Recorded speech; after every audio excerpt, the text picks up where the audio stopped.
Hey gang, and welcome back. Just a reminder, you can now use the promo code MTGMudsta, all caps, at flipsidegaming.com. You'll get 10% off orders over $10 and help with the channel at the same time. Despite my being in Montreal, this game is actually still from New Jersey, and this week I'm playing Trevor's Zurgo deck and keep a hand with Phyrexian Arena, Mountain, Godless Shrine, Path to Exile, Stoneforge Mystic, Windswept Heath, and Thalia's Lancers.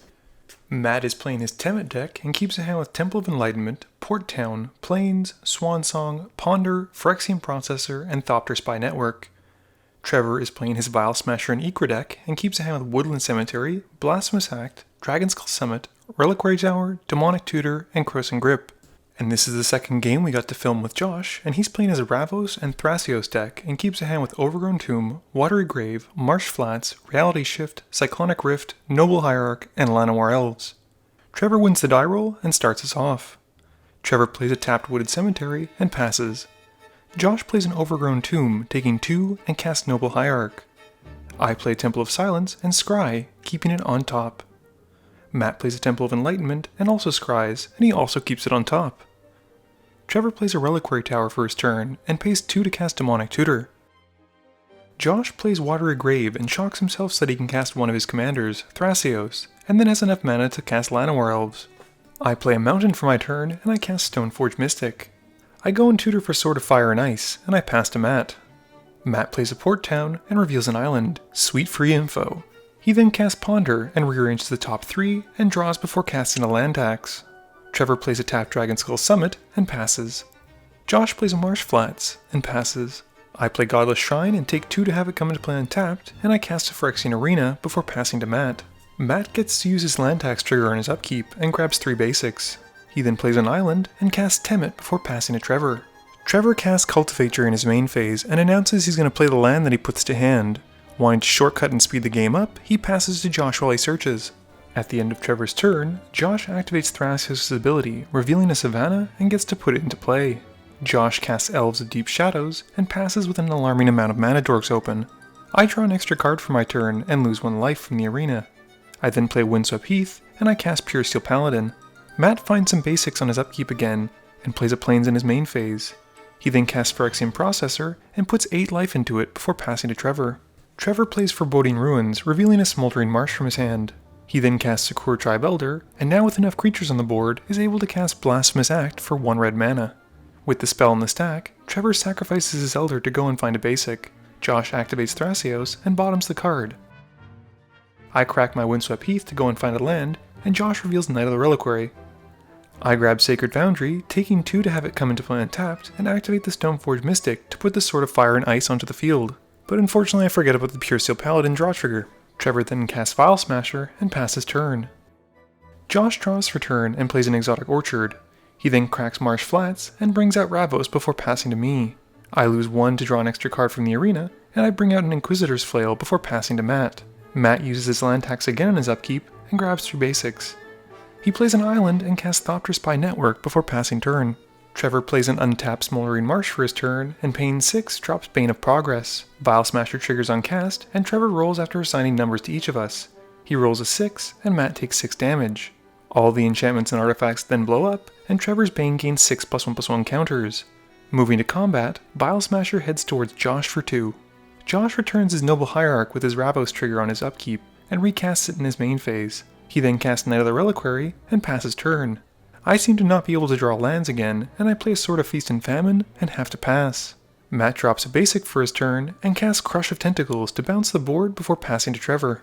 Trevor casts a Primal Amulet, and then casts Harmonize for only 3 mana. This gives the amulet a counter, and Trevor draws 3 cards. He then plays Temple of Malice, keeping the card on top, and passes to Josh.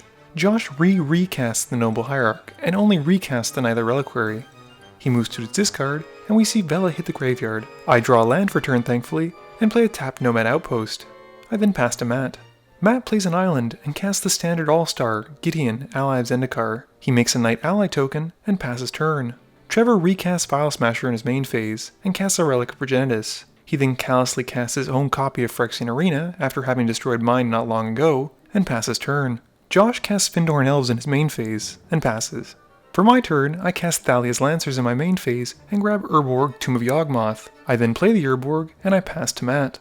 Matt plays an island and taps a lot of blue. He uses it to pay for Dreamstone Hedron, and then taps the Hedron and his temple to cast Reform before making another Knight ally with Gideon. At the end of Matt's turn, Trevor has Matt exile a card with his relic. Trevor plays a Cinder Glade, which comes into play untapped, and taps all of his lands before casting a Rude Awakening.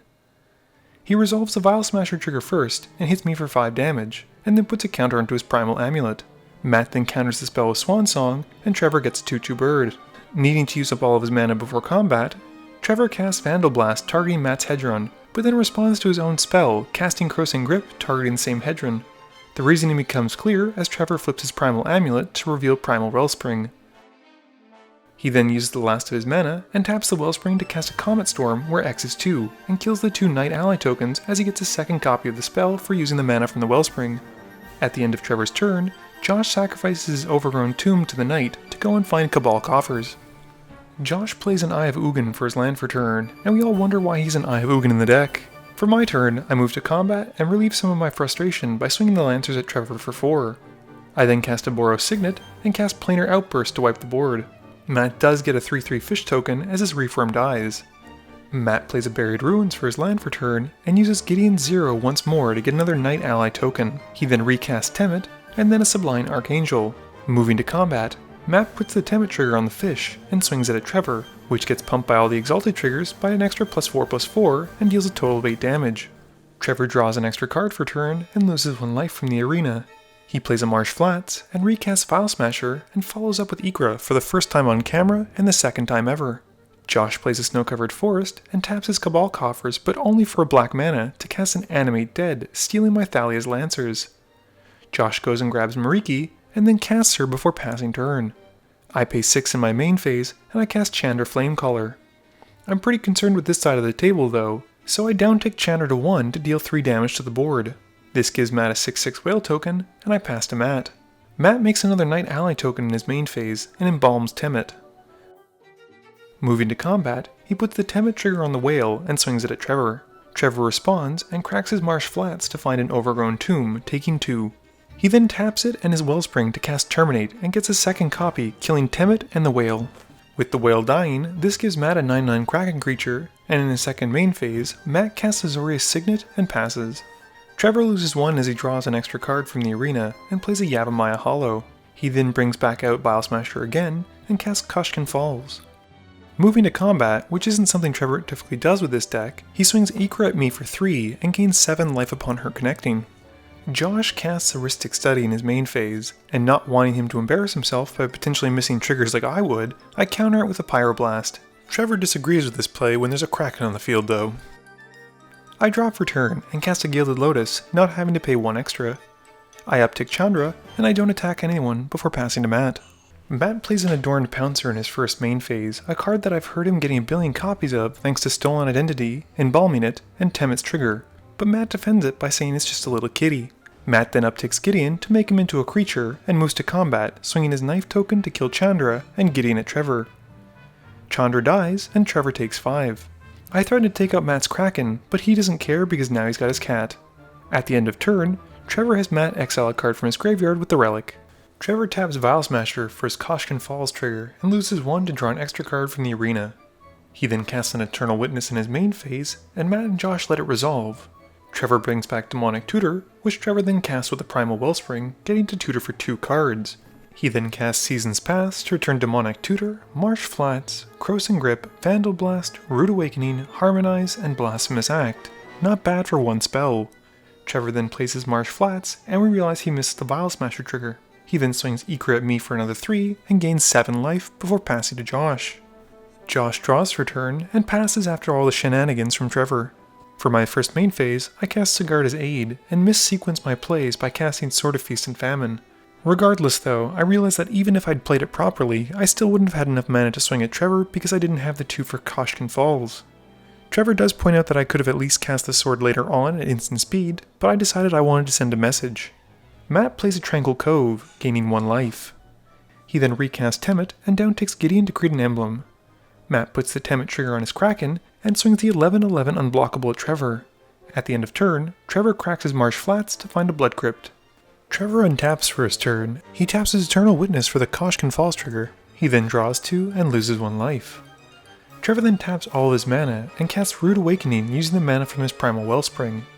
Vial Smasher triggers, and I don't even know why Trevor rolls since it almost always seems to hit me. Trevor then gets to untap his lands twice and floats a ton of mana, and most importantly, 2 mana from his Primal Wellspring. Trevor then uses one of the Wellspring mana to cast Demonic Tutor and gets to copy it. Trevor then casts Seasons Past to return Rude Awakening and Demonic Tutor to his hand, and he's basically demonstrated an infinite loop at this point. Not to mention being able to constantly tutor for Seasons Past plus an extra card. Trevor is basically able to draw his entire library at this point. So, with his infinite mana, Trevor casts Torment of Hailfire, pumping an arbitrarily large amount of Primal Wellspring mana into the X, which makes 1 billion copies of it. With all of the copies in the stack though, Josh has an answer and casts Mindbreak Trap for 0 to exile all of Trevor's madness. Trevor responds though by casting Reverberate with 2 Primal Wellspring mana, making 3 copies of the Huge Torment. Josh tries to Swansong one of the Reverberates and overloads Cyclonic Rift just because we're all going to die anyway and every EDH game has to have a Cyclonic Rift in it. Game review time. So, just to recap Trevor's combo and how it worked, it was critical that Trevor copied Rude Awakening. This gave him enough mana to be able to cast Demonic Tutor and find Seasons Past, and then go through the loop of casting Demonic Tutor over again to find Seasons Past, to cast Seasons Past to bring back Rude Awakening, to cast Rude Awakening with a bunch of Primal Wellspring, to untap his land 1 billion times and gain 1 billion mana. Then, once he had all that mana established, instead of copying Rude Awakening, he was able to copy Demonic Tutor and find Seasons Past plus an additional card, allowing him to find whatever he needed. And as I said, he's able to put as much Primal Wellspring mana as he wants into Torment of the Hailfire, creating 1 million copies that force us to do it millions of times. It seems like a bit of a fragile combo, but it was really cool to see Trevor go off, and I thought it was fantastic that Josh almost had the answer to it. Unfortunately for Josh though, that does seem to be all that he was able to get, since a lot of his hands and draws were mana dorks or guys to find lands, which didn't help him too much in the game. Matt played the game really well, and he was set back several times but still kept pumping out threat after threat after threat. He also identified Trevor early on as the main threat and was gunning for him since the get-go. I struggled a bit this game, and I probably should have cast Zurgo earlier on and been attacking with him since it probably would have gotten some extra damage in and could have possibly helped us stop Trevor. Instead though, due to poor threat assessment, I kept trying to step back Matt, and I probably should have focused more of my resources on Trevor.